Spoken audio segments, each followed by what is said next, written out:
Good morning guys. आज कद्दूची भाजी बनवलेली होती. चला तुम्हाला दाखवते. कद्दू थोडासा किसून घेतला, मग बारीक चिरला, नंतर कढईत तेल ठेवलं. तेल थोडं गरम झालं, जिरे लसूण टाकला. लसूण थोडासा लालसर होऊ दिला, नंतर चिरलेली भाजी टाकली.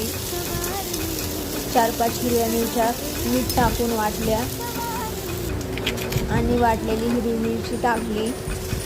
खूप छान लागते हिरवी मिरचीची भाजी. कधी करून पहा, आवडली तर कमेंटमध्ये नक्की सांगा कशी वाटली ते. थोडीशी हळद टाकली. हळद टाकल्यास रंग खूप छान येतो. नंतर शेंगदाण्याचं कूट टाकलं थोडंसं. आणि आमच्या इकडे कारळ पण टाकतात, मराठवाड्यात माहीतच असेल.